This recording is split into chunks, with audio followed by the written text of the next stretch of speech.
gerak invertebrata ini ada beberapa macam. Salah nggak salah? Beberapa hewan ini.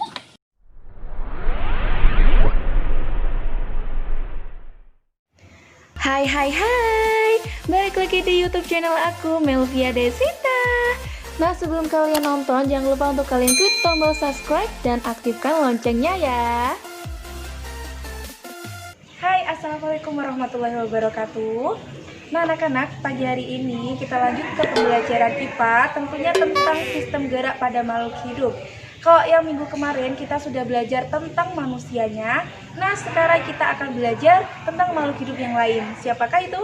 Ya, hewan dan tumbuhan. Nah, yang pertama kita bahas terlebih dahulu tentang gerak pada hewan.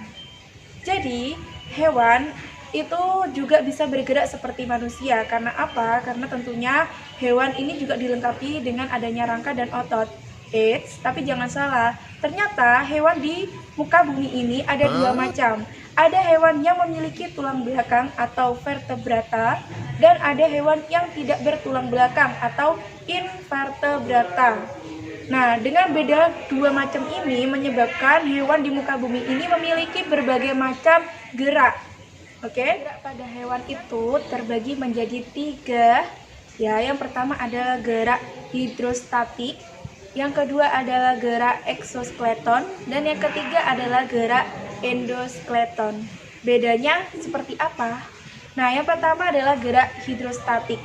Jadi hidrostatik itu adalah gerak yang dimiliki oleh kelompok hewan avertebrata atau invertebrata. Jadi hidrostatik itu adalah gerakan yang dibantu oleh kontraksi dari otot perut. Nah, contoh-contohnya adalah gerak cacing. Nah, cacing itu kan termasuk kelompok yang tidak punya tulang belakang. Jadi dia itu gerakannya dibantu dengan kontraksi otot-otot perutnya, sehingga dia bisa bergerak dari satu tempat ke tempat yang lainnya. Nah, yang kedua itu tadi ada gerak eksoskeleton. Eksoskeleton itu adalah rangka luar yang dimiliki oleh hewan.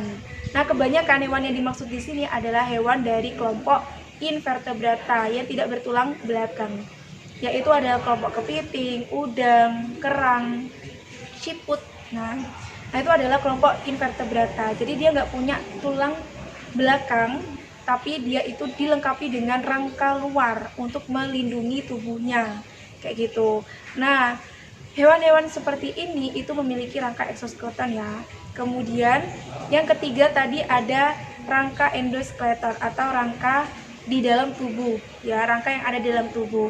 Contohnya yaitu pada kelompok hewan vertebrata. Jadi kebanyakan hewan vertebrata itu memiliki rangka yang ada di dalam tubuh atau endoskeleton.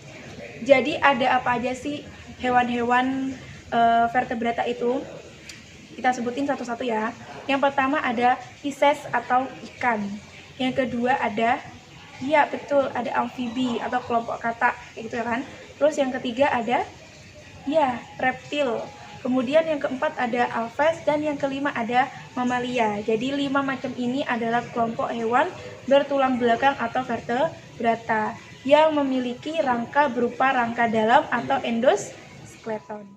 Nah, gerak pada hewan itu terbagi menjadi 3 berdasarkan dari cara hidupnya atau habitatnya. Yang pertama ada gerak hewan yang hidup di air. Nah, pasti kalian udah tahu kan hewan-hewan apa aja yang hidupnya di air. Utamanya ini adalah hewan vertebrata. Ya, tepat sekali, ikan. Jadi, ikan ini adalah salah satu hewan yang hidupnya di air. Jadi hewan-hewan air ini punya alat gerak berupa sirip sehingga dia bisa bergerak di dalam air. Kenapa dia bisa hidup di dalam air? Karena air itu memiliki kerapatan yang lebih rapat daripada di udara, sehingga menyebabkan massa jenis ikan ini jauh lebih ringan daripada airnya, sehingga dia bisa gerak vertikal atau gerak ke atas. Jadi dia bisa muncul ke permukaan. Nah, karena tubuhnya yang ringan ketika berada di dalam air, kayak gitu. Kemudian ikan ini dilengkapi dengan tulang-tulang yang fleksibel sehingga dia bisa untuk digerakkan di dalam air, ya, sirip tadi itu. Nah, kemudian selain itu sirip-sirip yang ada dalam tubuhnya itu nggak hanya ada satu saja, tapi ada beberapa macam. Nah, semua bagian dari siripnya itu memiliki fungsi yang khusus, kayak misalkan ekornya digunakan untuk berbelok kayak gitu, sehingga ikan tidak menabrak kayak gitu. Kemudian yang dimiliki lain oleh ikan yaitu dia punya bentuk tubuh yang torpedo atau streamline, sehingga dia bisa menembus air kayak gitu ya. Dia bisa mengurangi hambatan dengan air. Jadi dia bisa mengurangi hambatan dengan air karena bentuk tubuhnya yang streamline atau torpedo itu tadi, dan bisa seimbang di dalam air kayak gitu. Kemudian ikan itu juga punya yang namanya gelembung renang. Dengan adanya gelembung renang itu dia bisa muncul ke permukaan anak-anak.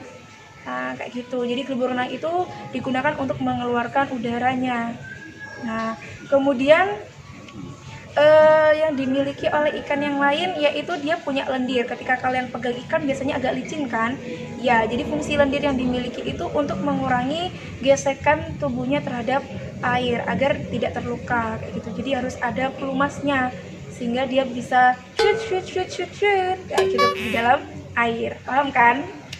Nah, yang kedua adalah gerak hewan yang hidup di udara.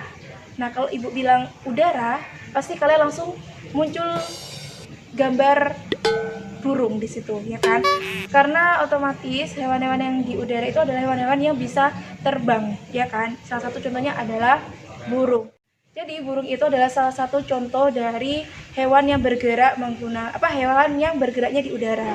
Nah, hewan di udara ini bisa bergerak menggunakan yang namanya sayap. Ya, kalau manusia bu nggak bisa terbang kita bisanya terbang kalau pakai pesawat.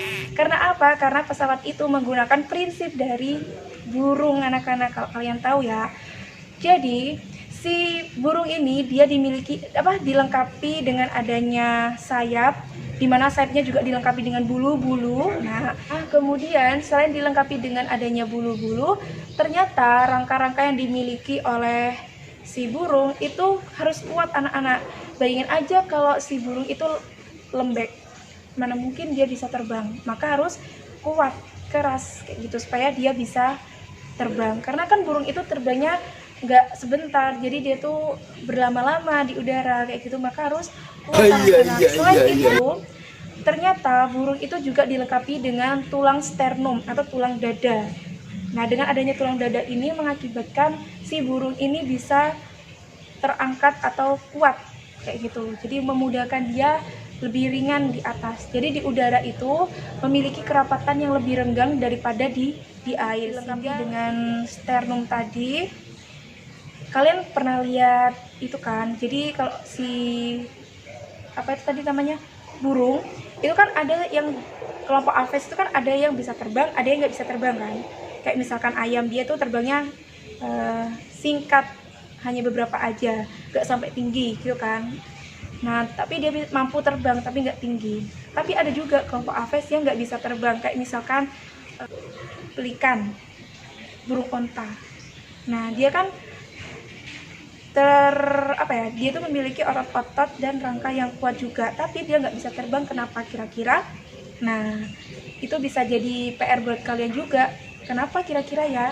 Nah, nanti kalau kalian udah menemukan jawabannya, atau kalau nggak menemukan jawabannya, kalian bisa tanyakan ke ibu ya, supaya kalian juga bisa belajar mencari informasi yang lebih banyak. Gak hanya mendapatkan informasi dari ibu aja, tapi bisa dari berbagai sumber. Jadi selain dia dilengkapi dengan adanya otot yang kuat, kemudian rangka yang kuat juga serta ringan, ya kan? Kemudian adanya bulu-bulu, tulang dada, dan juga dia dilengkapi dengan yang namanya pundi-pundi udara, sehingga dia mampu bertahan di udara dengan waktu yang cukup lama kayak gitu kan. Nah, selain itu juga burung ini memiliki bentuk airfoil. Artinya airfoil pada burung itu menyebabkan udara yang mengalir di atasnya jauh lebih cepat daripada yang di bawahnya. Sehingga ketika burung itu mengepakkan sayapnya, jadi ketika burung mengepakkan sayap, ini akan timbul hukum 3 Newton.